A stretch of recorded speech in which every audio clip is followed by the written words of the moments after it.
Hello, folks. I am attorney Ryan Casson of the law office of Ryan J. Casson in California, specifically Ventura County, Southern California.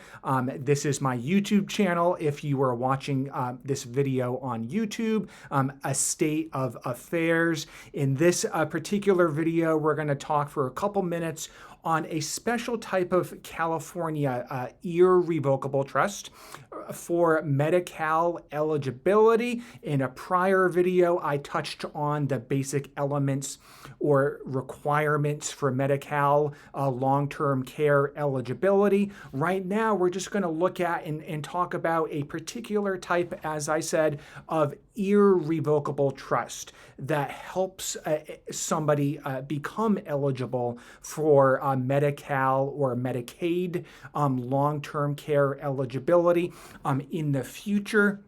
So as we talked about in the past, unlike many other states that have a five-year look-back period for transfers, here in California, the Medi-Cal long-term care look-back period is 2.5 years, at least right now in 2026, January 1, 2026, that rule was reinstituted. So we do have a 30-month look back, other than between spouses. But here I do want to touch on that nuance when we transfer property to an irrevocable trust. And of course, there's strings attached, distribution standards and so forth. That does trigger that 30-month look back even between spouses.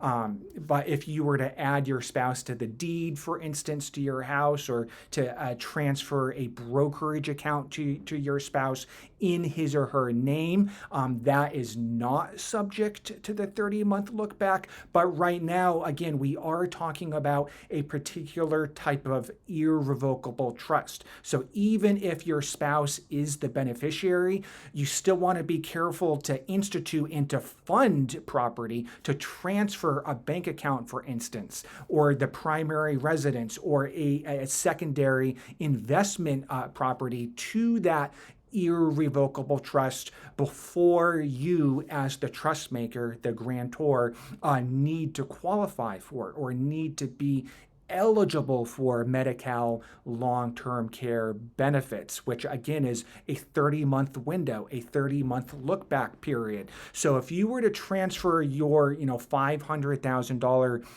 brokerage account to this particular type of irrevocable trust, even if your spouse was an income beneficiary, you would still need to get through that 30-month window. So starting that earlier, creating the trust, and then making the appropriate transfers to this trust well before, again, you think you might need those benefits is a wise decision.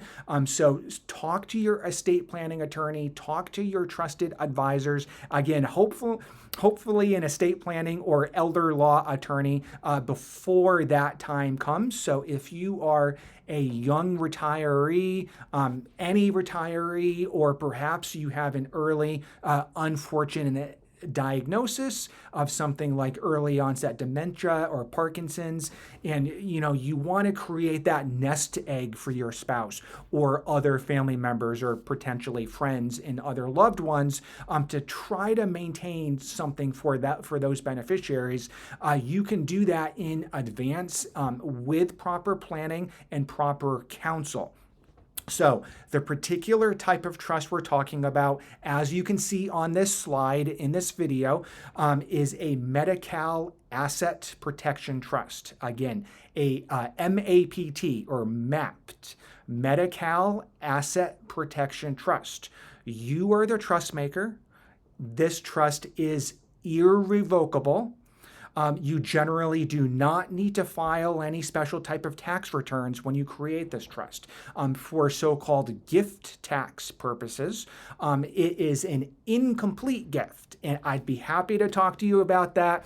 A CPA could talk to you about that as well. When a gift is incomplete, it's still irrevocable, but for this nuance concept of gift tax, it is not a complete gift. As an incomplete gift, basically what we're saying, folks, is you do retain sufficient strings over the property. So it's vague, but this is standard lingo. It is tried and true in the estate planning and elder law world, where the trust is irrevocable. Bottom line. But for gift tax purposes, we do not file a gift tax return. Nothing fancy like that. Perhaps it could be, that's another conversation, but generally, again, the point is a Medi-Cal Asset Protection Trust is funded with incomplete gifts. So that's good news. No gift tax returns. You can pick the trustee, and of course, you pick the beneficiaries, the lifetime beneficiaries and the residual beneficiaries after you passed away. So for married couples, your well spouse, the spouse that we anticipate is not going to be requiring Medi-Cal long-term care needs, he or she could be the lifetime income beneficiary. So for situations where you are single, maybe you are a widow or a widower, or you never married, that can create a bit of a wrinkle. So in that instance, who would be your beneficiary? A trusted friend, a really good friend, a sibling, other family members. So those lifetime beneficiaries could receive income distributions and distributions of principal that could then be used for your benefit. But again, for married couples, generally we're talking about a spouse as an income beneficiary. Also, as I spoke about in a prior video, we often include the so-called guardian angel or superhero provisions, which is that trust protector. So the trust protector concept can be built into your MAPT, your Medi-Cal Asset Protection Trust. That trust protector can hire and fire trustees for some whatever reason that may require that down the road. The trust protector would have that power. That is a very common power for trust protectors. Also, the power potentially to change beneficiaries or to otherwise modify the trust for tax reasons. As a final advanced concept where perhaps you are a trust maker looking to participate and to explore this type of Medi-Cal asset protection planning or Medi-Cal eligibility planning with this special irrevocable trust. If you are unmarried, we can also potentially design this as another form of an irrevocable trust called a SLAT, a spousal limited access trust, SLAT. Well, spousal, in this hypothetical, you don't have a spouse, that's okay.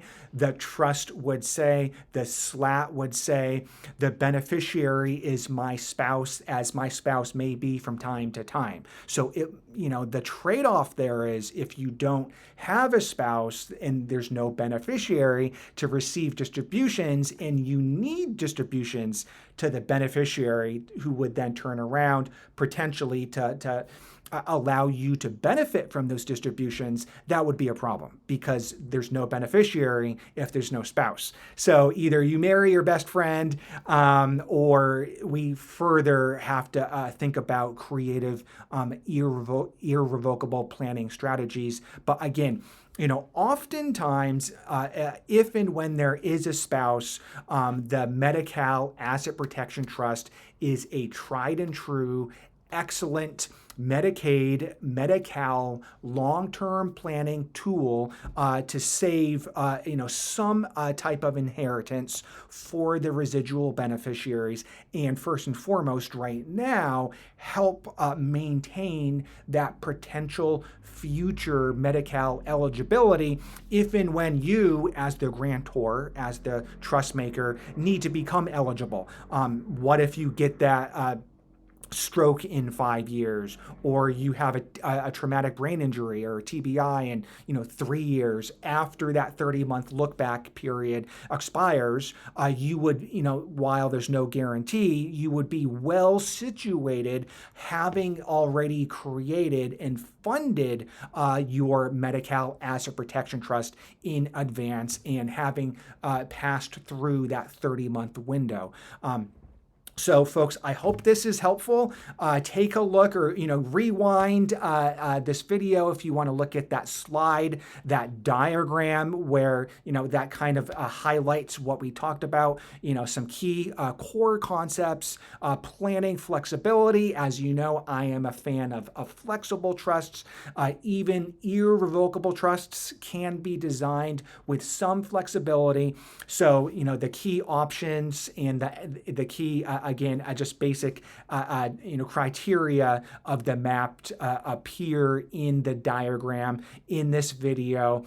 Again, I hope this is helpful. It's never too early to start asset protection planning, nor Medi-Cal eligibility planning. Thank you for watching this video. Again, attorney Ryan Casson here in California, signing off.